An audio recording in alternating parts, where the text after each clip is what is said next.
Red Brick Media. High quality CDs, DVDs, lectures, khutbah, conferences and Quran recitations. All revenue generated supports our dawah work. Support us by visiting our store. You can now purchase directly from our site www.redbrickmedia.co.uk. أعوذ بالله من الشيطان الرجيم. بسم الله الرحمن الرحيم. السلام عليكم ورحمة الله وبركاته. بسم الله الرحمن الرحيم. الحمد لله رب العالمين والصلاة والسلام على رسوله الأمين وعلى آله وصحبه أجمعين. أما بعد, welcome to the fifth and final episode of Gems from the Seerah of the Prophet sallallahu alaihi wasallam.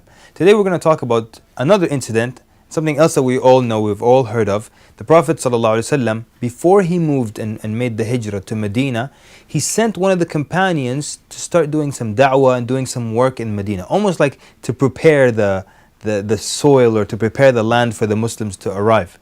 Now, who would you send if you wanted to send someone to give da'wah in Medina? I know who I would send. I would send Abu Bakr as-Siddiq, because he is the best of this ummah after the Prophet sallallahu alaihi wasallam, and he's the best of humanity after the Prophets. So I would send Abu Bakr for everything. Abu Bakr, Jazakallah khair, could you go to Medina? Abu Bakr, could you give me some water? Send Abu Bakr for everything because he's the best. But you know something? Look at how the Prophet ﷺ chooses specific people. There's always a wisdom behind why he will pick this person as opposed to that person. The Prophet ﷺ chose to send a young man to call the people of Medina to Islam.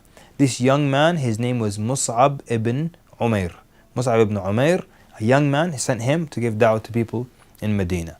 Now, like I said, why not Abu Bakr? Why not Uthman? Why not someone a little older? The Prophet ﷺ always chooses the right person. So how do we understand why he chose Mus'ab ibn Umair? Let's go back a little bit. When the Prophet ﷺ, at the time of Hajj, delegations and people from tribes from all over Arabia would come and settle in Mecca. And Nabi ﷺ would go and sit and meet with them at night, different tribes, and he would say, I'm a prophet of Allah. What I need from you is support and protection and so on and so forth. And tribes would refuse, and another tribe would say, you know what, we accept, but we have a condition. When you die, we are in charge after you. And the Prophet ﷺ would refuse, because that's not what it's about. You cannot inherit from the Prophet ﷺ and be in charge and things like that. He didn't want such conditions. So some groups said, okay, yeah, we'll do everything. We'll defend you the way we defend our own women and children. And we'll give you our wealth and everything. But after you die, the affair belongs to us. The Prophet ﷺ refused. But the Ansar, and you really have to love the Ansar. The Ansar, the Prophet ﷺ spoke to them. And they started to show signs of approval. And then they asked him a question. They said, what if we do this? If we defend you the way we defend our own women and children, and if we spend on you the way we spend on ourselves, if we do all this, what will we get in return? And Nabi ﷺ can't offer them anything. What can he offer them? Percentages of profits, stock options? There's nothing to offer them. And Nabi ﷺ says one word, and they say, stretch out your hand, give out your hand, we'll pledge. He says one word. And Nabi ﷺ says, Al-Jannah. And that's it. Ansar were amazing people. He just says Al-Jannah and they pledge. That's how amazing the Ansar were. They didn't ask for anything else. And they knew that there's not, monetarily, it's not a profitable deal here. You're probably just going to lose money. You're going to lose lives. But it's all for Al-Jannah. So the Prophet ﷺ, one of the wisdoms, it's not the only wisdom, but we're discussing this wisdom today. One of the wisdoms behind sending Mus'ab ibn Umair, you have to understand who was Mus'ab ibn Umair. He was a young man, and he was known to be of the most well-dressed of the young men of Mekki. He lived in luxury, rich family, always was very well dressed, and he had always had the best oils, smelled great. Always looked organized and neat, spoiled, and if you want to say. Then he becomes a Muslim, and his mother keeps him away from all this wealth, and she starves him, and they tie him up in the house, won't let him eat, and he's now in tattered and torn and dirty clothing. It is narrated in one narration that he walked in upon the companions of the Prophet ﷺ as they were all sitting together talking.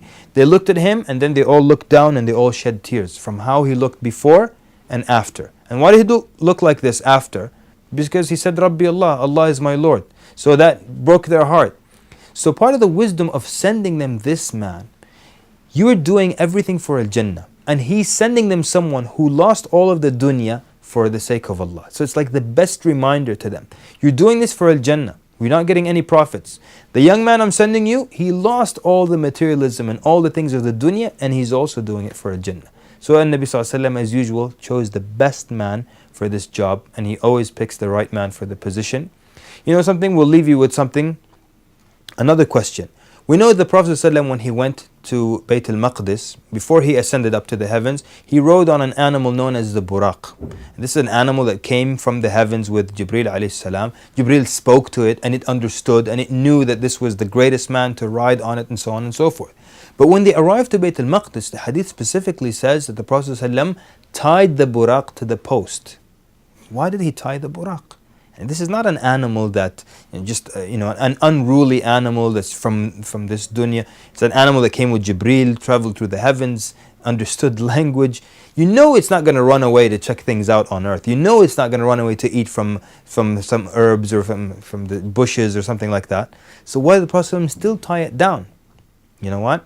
You can pester your local imam with that. Jazakumullah khairan for listening to the series. Sallallahu mubarak ala Muhammad wa ala alihi wa sahbihi ajma'in. Wassalamu alaikum wa rahmatullahi wa barakatuh.